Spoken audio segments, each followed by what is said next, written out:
Assalamualaikum warahmatullahi wabarakatuh. Apa kabar anak-anak?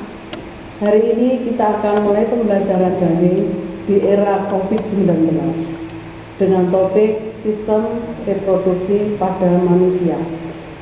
Bagaimana? Apakah kalian sudah siap? Baiklah anak-anak, supaya pembelajaran hari ini bisa diterima dengan baik, maka mari kita awali dengan bacaan basmalah bersama-sama. Bismillahirrahmanirrahim. Baiklah anak-anak, mari kita lihat video pembelajaran pada hari ini sebaik-baiknya.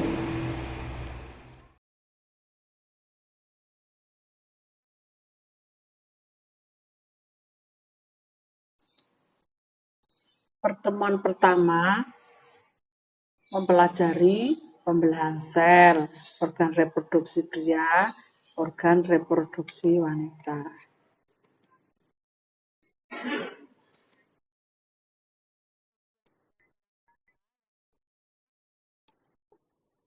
Adapun tujuan pembelajaran, diharapkan nanti setelah pembelajaran dapat menjelaskan tujuan reproduksi, dapat menjelaskan pembelahan mitosis dan meiosis, dapat menjelaskan tahapan pembelahan mitosis dan meiosis, dapat menyebutkan organ reproduksi pria beserta fungsinya, dan dapat menyebutkan organ reproduksi perempuan beserta fungsinya.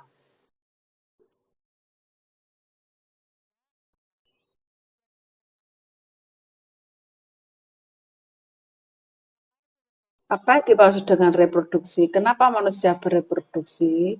Karena reproduksi adalah salah satu upaya makhluk hidup untuk dapat melestarikan dan melanjutkan keberlangsungan spesiesnya. Reproduksi pada manusia hanya terjadi secara seksual atau kawin. Reproduksi manusia diawali dengan adanya fertilisasi. Fertilisasi adalah penyatuan antara sperma dengan ovum dan diawali yaitu dengan masa pubertas.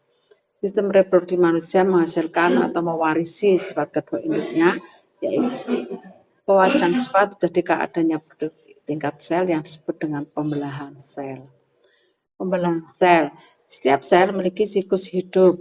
Siklus hidup sel terdiri atas dua fase, yaitu interfase dan fase pertumbuhan dan fase pembelahan. Pada masa pembelahan sel adalah suatu proses yang membagi satu sel induk menjadi dua atau lebih sel anak dengan cara membelah diri. Pembelahan sel berfungsi untuk pertumbuhan, perbaikan jaringan yang rusak, dan reproduksi. Pembelahan sel dibagi menjadi dua, yaitu mitosis dan meiosis.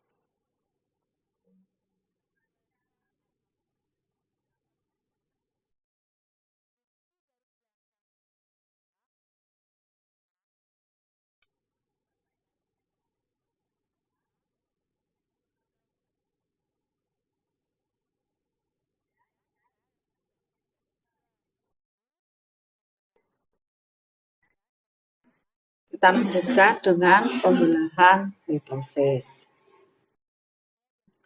Pembelahan mitosis adalah pembelahan sel yang menghasilkan dua sel anakan dengan materi genetik yang sama persis seperti induknya. Ya, ini ada dua, kemudian menjadi ada satu, kemudian menjadi dua. Pembelahan mitosis terjadi pada organisme yang mengalami pertumbuhan, perbaikan sel, atau reproduksi aseksual atau tidak kawin. Siklus hidup sel yang akan mengalami pembelahan aseksual. Siklus hidup sel yang akan mengalami pembelahan mitosis terdiri atas dua fase, yaitu fase interfase persiapan dan fase pembelahan.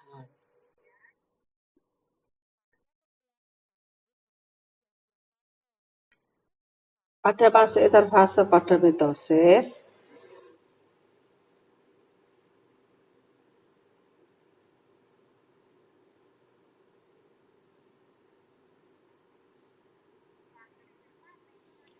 interfase pada mitosis merupakan tahap persiapan untuk mitosis. Proses interfase adalah fase terpanjang dari siklus sel. Pada saat interfase, sel tidak menunjukkan adanya perubahan morfologi, tetapi sel tersebut aktif melakukan metabolisme. Interfase terdiri atas 3 fase, yaitu fase tumbuh pertama G1, fase sintesis S, fase tumbuh kedua G2, yaitu G1, S, dan G2.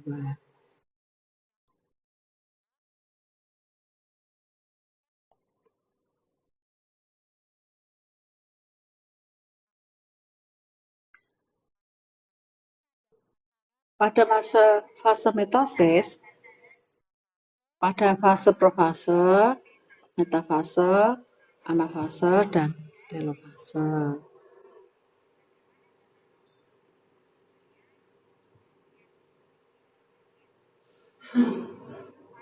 Pada fase yang pertama, profase, ini adalah terbentuklah gelendong-gelendong. Terbentuk gelendong. Ya. Kemudian pada saat metafase, kromosom berjejer pada daerah ekuator. Ya, jadi kromosom berjejer pada daerah ekuator. Pada masa ini, kromosom berjejer pada bidang pembelahan, ya, atau ekuator. Pada masa metafase, kromosom mulai memisah atau menuju ke kutub, ya, jadi ke kutub yang berlawanan. Pada masa telofase, membran inti mulai kembali bergabung. Ya, mulai bergabung, kemudian selama pembelahan sel, kromosom dan sitoplasma sama-sama dibagi ke dalam 2 sel anakan. Itu ada anakan, ada yang biru dan yang merah. Kromosom sel anakan berjumlah 2N yang disebut dengan diploid. Diploid 2N, ada 2.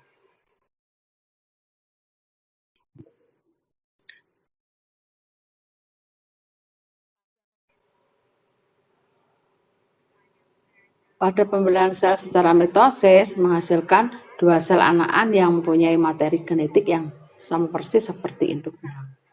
Jadi persis seperti induknya. Di atas itu pembelahan meiosis.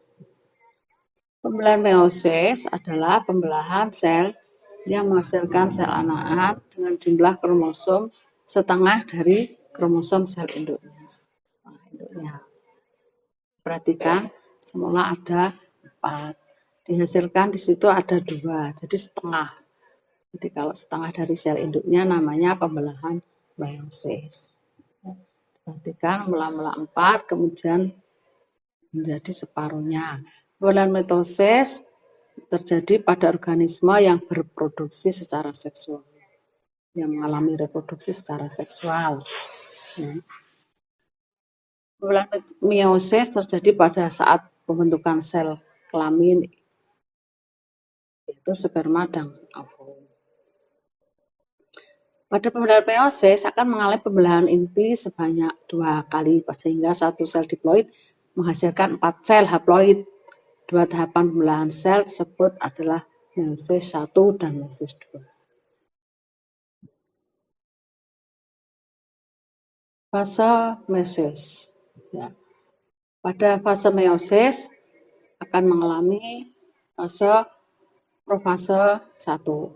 Metafase 1, anafase 1, telofase 1, profase 2, metafase 2, anafase 2, dan telofase 2. Tahapan-tahapan meiosis. Kita perhatikan, kita mulai dari profase sampai ke telofase sama seperti tadi, yaitu mulai terbentuknya gelendong pembelahan, kemudian kromosom bergerak itu memisahkan, ya, bidang ekuator, kemudian yang kedua kromosom memisahkan diri, mulai memisahkan diri, kemudian pada saat telofase akan terbagi menjadi dua. Fase yang kedua, sel anakan yang akan berubah menjadi dua seperti itu, ya. Terus kemudian sama mata fase juga. Nah, ini terjadi gelombang, diulangi. Kemudian yang kedua, ini bergerak ya di ekuatornya sama seperti itu masing-masing. Yang ketiga, kromatid akan memisah pada fase anafase, dan yang terakhir telofase, ya, sel anakan haploid N jadi menjadi N. Perbedaan mitosis dan meiosis. Perbedaan mitosis dan meiosis. Ini ada perbedaannya. Mitosis hanya mengalami satu, kalau meiosis mengalami 2 kali pembelahan. Menghasilkan 2 sel anakan, kalau yang meiosis 4 sel anakan atau setengah kromosom induknya. Kalau mitosis akan mengalami setengah kromosom induknya, yang memiliki setengah kromosom induknya. Kemudian yang ketiga, kita lanjutkan dengan organ reproduksi laki-laki. Organ reproduksi laki-laki terdiri dari 2, organ luar dan organ dalam. Organ luar terdiri dari penis, skortum, yang organ dalam testis, saluran reproduksi, dan kelenjar reproduksi. Ini adalah gambarnya, ya. Ini adalah organ luar reproduksi laki-laki terdiri dari penis. Nah, ini penis itu berfungsi, yaitu adalah penisnya, terjadi dengan otot, ya. Kemudian ini adalah skortum, terdiri dari kiri dan kanan. Nah, testis, skortum berfungsi untuk mengatur suhu testis agar sesuai dengan kehidupan sel sperma. Organ dalam reproduksi laki-laki ini terdiri dari testis. Ada 2, kiri dan kanan. Ya, tidak ada sepasang. Testisnya ada sepasang. Ini adalah tempat pembentukan sperma. Nah, ada saluran yang namanya epididymis. Ini jumlahnya sepasang, berada di sekitar testis. Tempat pematangan sperma itu epididymis. Oh, ini diulangi lagi, ini adalah testis, ada 2. Skortumnya itu ada 2, epididymisnya juga ada 2. Kemudian itu adalah saluran ejakulasi yang berfungsi menyalurkan sperma matang dari vesicula seminis ke uretra.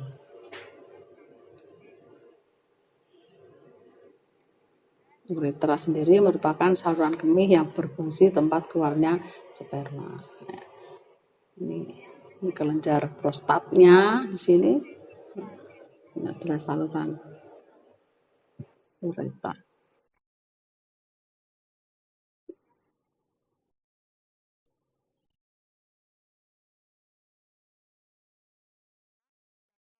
Jadi kelenjar reproduksi itu mengeluarkan cairan semen yang berfungsi mengaktifkan dan melihara sel sperma. Terdiri dari vesicula seminalis, kantong semen, ya, ini adalah kantong semen.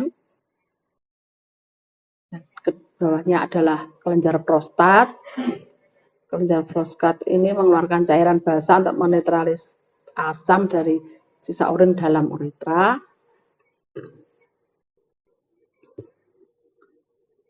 Terus bawahnya adalah kelenjar Popper. Kelenjar Popper ini dulunya adalah sebagai pelumas, ya, sebagai pelumas. Kemudian, ya, kelenjar Popper fungsinya sebagai pelumas. Ini adalah organ reproduksi perempuan. Kita lanjutkan, organ reproduksi perempuan terdiri dari organ luar dan dalam. Organ luar ada vulva dan labium, organ dalam ada vagina, cervix, uterus, oviduk, dan hidung telur atau ovarium. Organ luar reproduksi perempuan ada vulva. Vulva ini adalah merupakan celah keluarnya terluar dari organ reproduksi wanita. Ovarium atau indung telur. Nah, organ dalamnya ada ovarium, oviduk, uterus. Ovarium adalah indung telur, merupakan tempat untuk menghasilkan ovum. Ya, ada kiri dan kanan, jadi ada 2 ovarium. Terus di oviduk ini adalah atau tuba falopi, ini adalah fungsinya ada pembuahan fertilisasi di tuba falopi. Nah, ini adalah leh rahim, dan vagina. Vagina, ya, ini adalah tempat jalan lahir secara normal, bayi secara normal. Nah, ini adalah gambar organ perempuan dilihat dari samping dan dari depan. Demikian pembelajaran pada hari ini, mudah-mudahan kalian cukup jelas. Untuk tugasnya, tolong dipersiapkan buku dan alat tulis yang lainnya yang ada. Tugas yang pertama, mengapa sel mengalami pembelahan? Nomor 2, sebutkan perbedaan pembelahan mitosis dan meiosis.